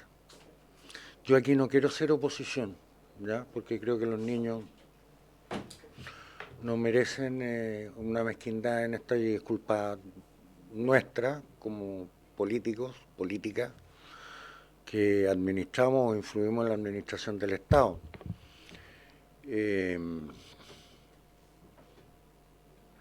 ¿Cómo ser...? Yo admiro profundamente lo que ustedes hacen, la pega. De hecho, yo tengo una pariente que vivió la experiencia y que después no la volvió a repetir. Por el dolor de haber terminado, porque además no estaba ni siquiera solucionada la posibilidad de si podía adoptar o no podía adoptar, y era una persona que tenía altos recursos, incluso llevó al cabro a Disneylandia, o sea, de Disneylandia a Renca, non-stop. De verdad, no sé si fue buena la experiencia para futuro, digamos, pero mi reconocimiento, digamos, a lo que ustedes hacen. Ahora bien, ¿cómo nos incorporamos nosotros a eso? Yo creo que lo primero que ustedes tienen que hacer, aparte de levantar la voz aquí, yo me ofrezco para el comando de la presidenta o candidata que yo estoy representando, digamos, traspasarle las inquietudes. Porque nosotros no administramos los niños. A lo mejor si los administráramos nosotros, otro gallo cantaría, o a lo mejor estarían peor. Pero creo que hoy día, en época de reflexión, ustedes tienen, no solamente levantar la voz aquí, sino tienen que levantarla y ahí nosotros podemos ayudarles. Yo soy discapacitado físico y no he visto ni una discusión de ningún candidato, ni de la mía, en relación a la discapacidad. Iban a ir toda la inauguración de la Teletona. Todo. Entonces, los niños no votan. Los recursos se van a la gratuidad universitaria. Pero creo que hay una oportunidad. No sé si yo en el próximo periodo voy a estar, porque dependerá de la gente que vote por uno, digamos, y estamos en elección. Pero dado que estamos en elección, yo lo único que le ofrezco es ser vínculo, digamos, con mi sector político para tratar de levantar esto, más de lo que lo levantan ustedes. Muchas gracias.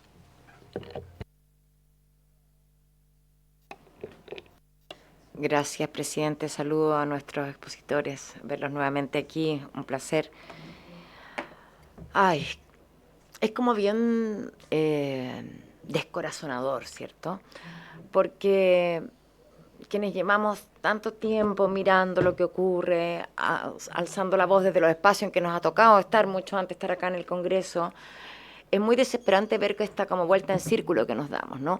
Y nadie puede negar las buenas intenciones que ha habido de diferentes gobiernos, de diferentes signos políticos, digamos. Y yo creo que aquí no hay una mala voluntad de nadie. Acá ha habido una incapacidad de todos, que es distinto, ¿no? Que es distinto.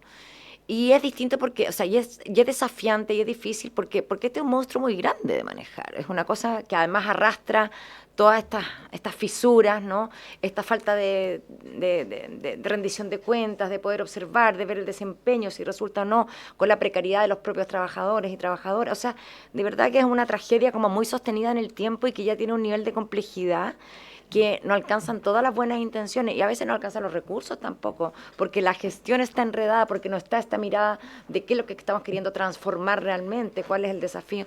Entonces, es de una complejidad tremenda. ¿Y por qué digo esto? Porque cuál es como la angustia que uno le da, sentir que pueda terminar esta mesa y esta conversación y seguimos en el mismo lugar y puede que se hagan 2 o 3 cosas, se haga un punto de prensa, pero que finalmente no pase nada. Entonces, es muy profundo y muy estructural lo que aquí vemos. Y fue mi análisis, perdón que me extienda un poquitito, porque creo que es la reflexión en que estamos, ¿no? Por su intermedio, presidente. Fue el análisis que nos tocó hacer en la comisión investigadora del traspaso, ¿cierto?, de Sename a Mejor Niñez, de que finalmente por lo importante del tema, porque para todos estamos tarde, finalmente se empuja la instalación de un modelo que no está suficientemente bien diseñado, que no está bien pensado, que más bien responde a la urgencia de un minuto y en un determinado escenario político, además, ¿no?, en que se hace todo, que se valora, ¿cierto?, una convocatoria, que todos se plieguen, pero en ese apuro también. Y después, en la siguiente administración, en esta, con la urgencia que esto significa como tema país, y ya que venía, entonces, bueno, vamos, implementémosle, démosle. Y en ese démosle, yo creo que ha sido lo más dramático, el no haber parado, porque aquí prácticamente había que parar y hacerlo todo de nuevo de verdad.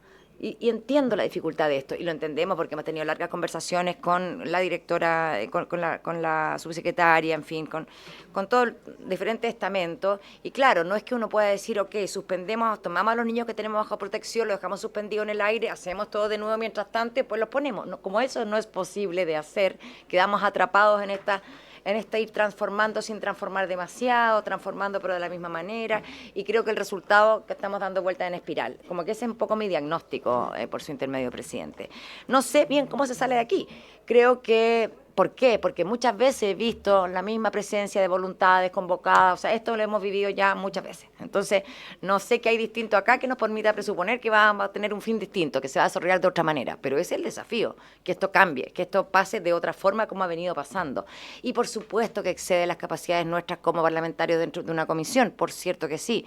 Sí me parece fundamental que todas las candidaturas y todos los que vayan a estar en este Parlamento en el próximo periodo, que seremos o no nosotros, ¿cierto?, tengan estas claridades y podamos aquí de verdad construir con una mirada común. Porque incluso ahí a veces la mirada de diferencia en los planteamientos de modelos por los colores políticos también nos ha complicado. En esta definición del rol del Estado, ¿no? También ha sido una complicación.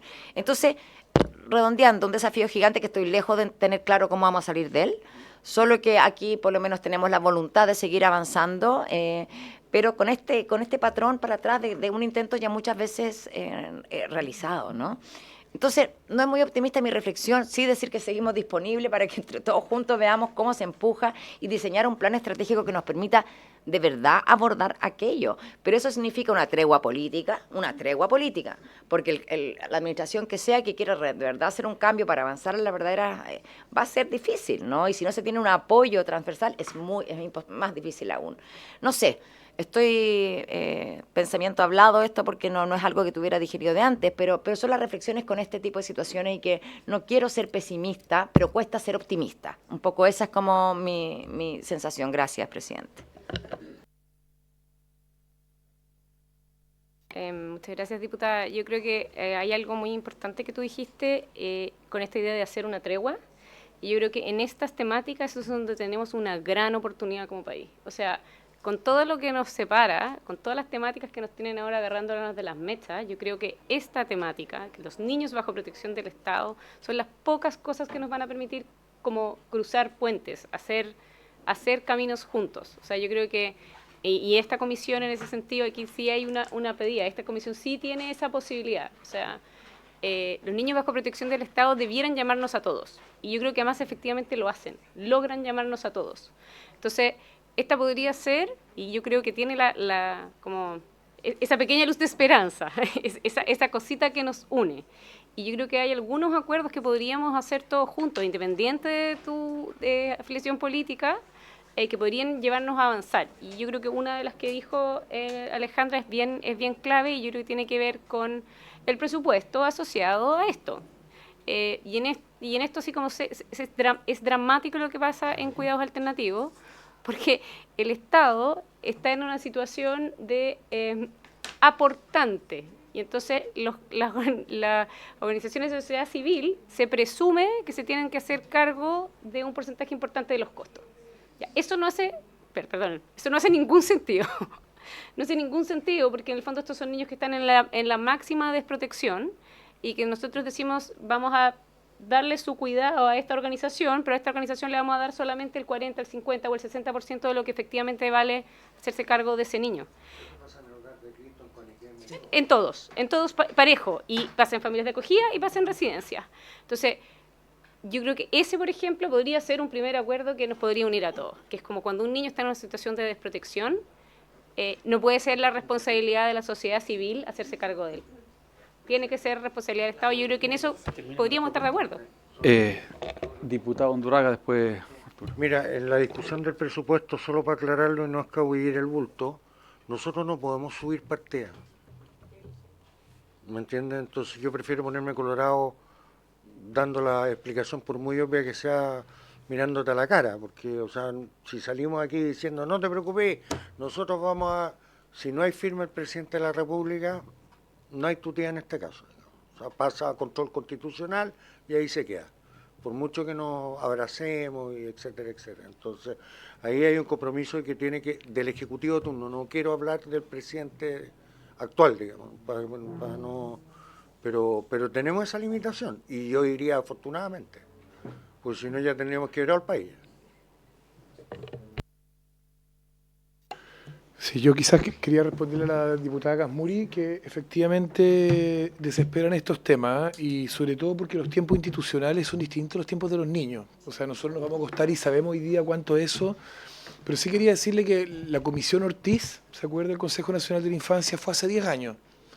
Y hace 10 años el Estado de Chile se propuso actualizar su andamiaje institucional, y lo hizo. Separamos el Sename de Mejor Niñez, generamos la subsecretaría, entonces esa pega está hecha. Yo quiero decir que en esa misma época, sí, pero en esa misma época teníamos violaciones de los derechos humanos brutales en el Sename. O sea, tenemos la misma sanción, lo que decía el señor Cardona, nos colocaron la misma sanción por lo que pasó con la CNI y la DINA que con lo que estaba pasando que en el Sename en democracia. Ese es el nivel. A mí me tocó ir a ver esos hogares y era para llorar. O sea, era una señora que me decía, aquí hubo promiscuidad. No, ahí no hubo promiscuidad, ese no es el tema. Así no se dice, eran unos galpones enormes con 120 niños, camarote. Eso en Chile ya no existe. Lo que pasa es que teníamos un DICOM tan grande, es como una familia que paga una tarjeta y se cae en la otra, y se cae en la otra, pero vamos pagando tarjeta. Yo quiero decir eso porque en el fondo aquí hay mucha gente que ha trabajado, gente como ustedes que han estado en estos antes, gente que ha estado en el lugar de la sociedad civil y se ha hecho trabajo. Y seguimos endeudados. Y tenemos que seguir pagando esas deudas con la niñez, tenemos que seguir pagando esas deudas con la niñez, pero no tenemos que aflojar. El tema es que cuando uno está cansado y cuando llega falta menos, uno no puede aflojar en eso. Yo diría que, o sea, me encanta uno, discutir la ley de presupuesto. La ley de garantía obliga a que no haya regresividad. No conozco en detalle los números de Sename, pero el Chile Crece Contigo ha disminuido su presupuesto. Ojo, ahí ustedes tienen que mirar eso porque la ley lo impide. O sea, si el Ejecutivo lo firmó, eso está contra la ley. No sé si hay alguna partida que lo permita, pero hay que mirar eso. No regresividad en el gasto. Segundo, miremos con enfoque niñez lo que estamos haciendo en las leyes. O sea, lo que está pasando con redes sociales, lo que está pasando con seguridad. Viene ahora una horda de leyes de seguridad que si no tiene enfoque niñez, que si no tiene un foco preventivo, vamos a terminar. La semana pasada lo discutimos acá. Queremos bajar cómo tratamos a los niños. Lo único que sabemos es que mientras antes un niño lo tratamos como delincuente, más delincuente se vuelve.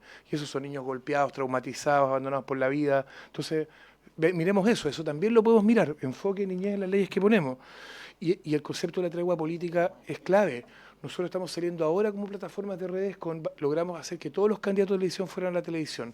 Y estamos invitando, con Televisión Nacional, hicimos una alianza, y estamos invitando a que los dos candidatos que pasen, se junten y en este tema hagamos una tregua. No podemos ser oposición al gobierno en el tema de los niños, tenemos que dialogar, colocar políticas de largo plazo. Los niños que están hoy día de 3 años van a ser 2 o 3 gobiernos los que nos van a tocar. Entonces, si no somos capaces de sostener ese esfuerzo, estamos perdidos. Y creo que en eso los actores políticos son clave de sacar este tema de la polarización política. Aquí no hay goles que hacer. Efectivamente, diputada, hay un tema de la provisión de servicios. Nosotros somos sociedad civil, estamos convencidos que la sociedad funciona mejor cuando hay una alianza público-privada. El Estado es el garante primero, la sociedad completa es la cogarante. Hay más innovación, hay más capilaridad, hay más capacidad de escucha cuando nos repartimos y cuando el Estado controla, y sociedad civil o privado sin fin de lucro, porque aquí no se puede lucrar, pueden proveer los servicios de otras maneras. Hay más flexibilidad, también hay otras ventajas. Entonces creemos que hay discusiones de fondo que hacer y que la niñez, como decía Francisca, nos puede congregar en eso.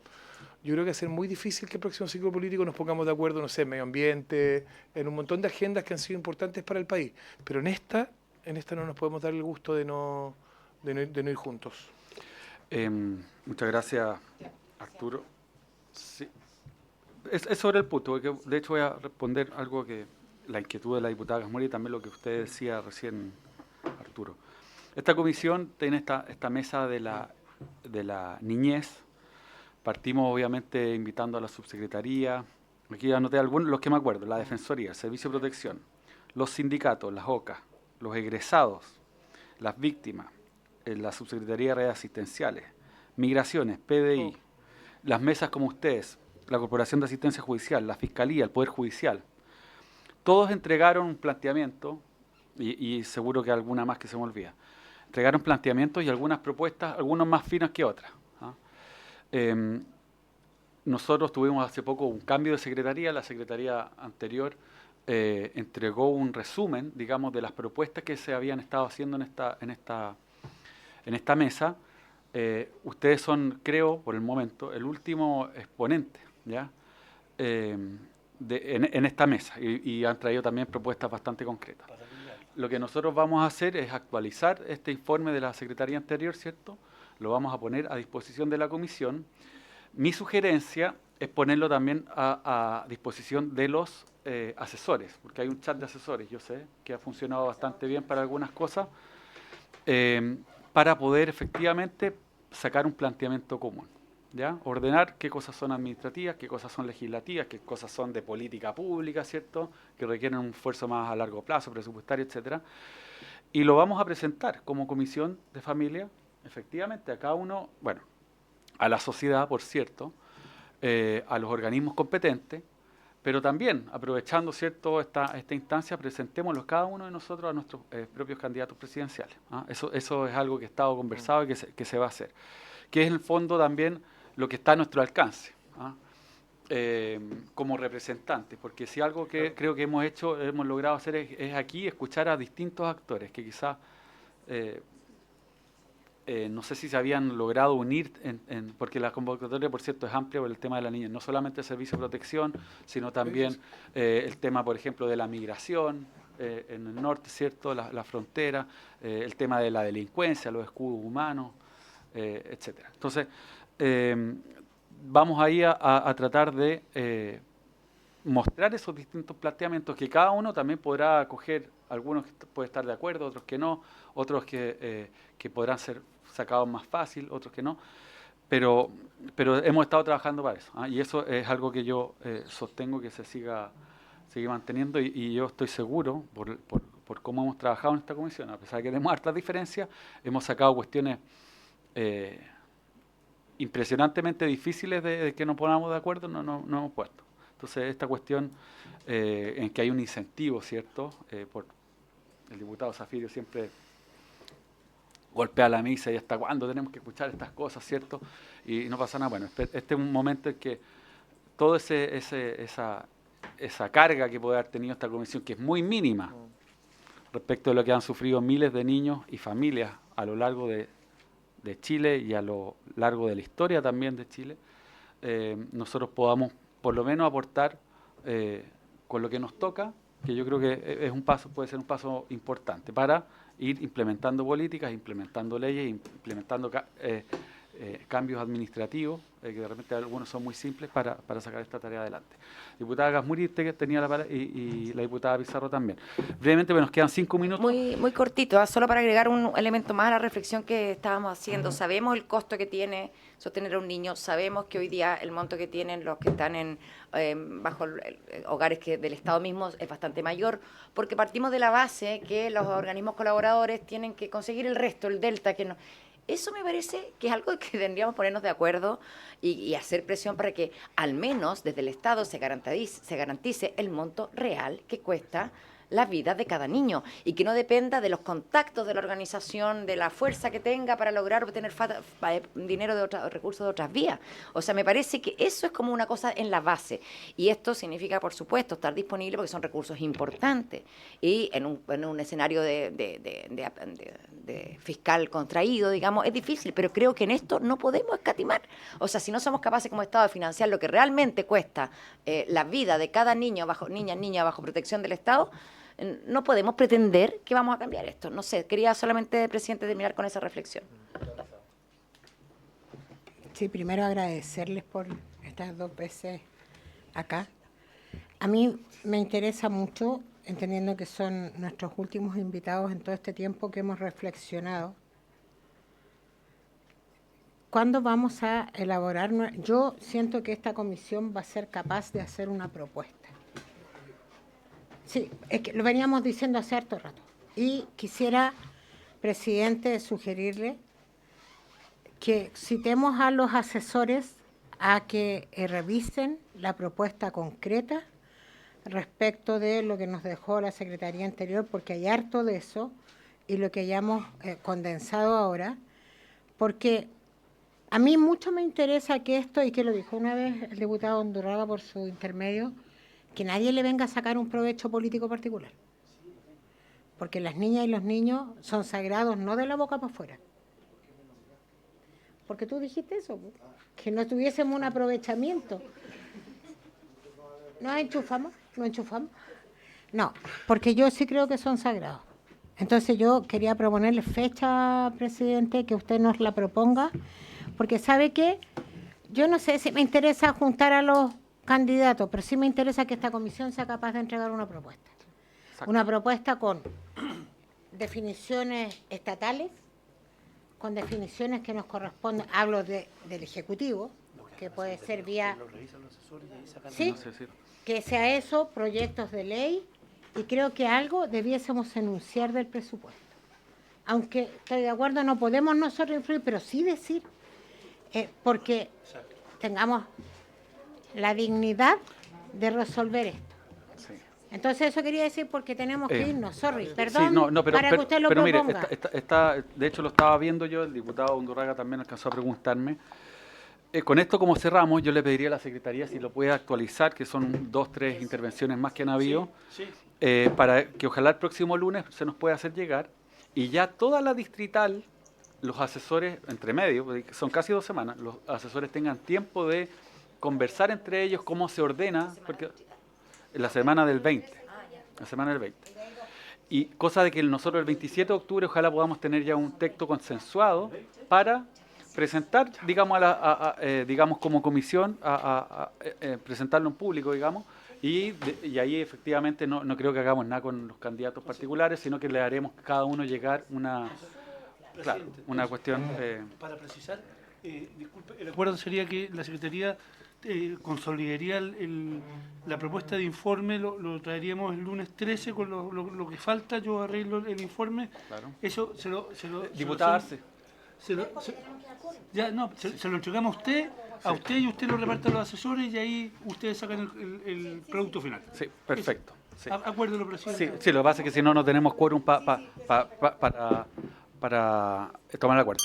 Yo les quería pedir otro acuerdo también, y es que la Subsecretaría de la Niñez no ha rendido los informes que tiene que, por ley de presupuesto, rendir por el programa de acompañamiento de identidad de género. Entonces, para remitirle un oficio para que nos mande los informes trimestrales que nos tiene que enviar. Muchas gracias. Acordado. No habiendo más temas en tabla y agradeciendo a nuestros expositores la paciencia larga que tuvieron, se levanta la sesión. Gracias. Suerte.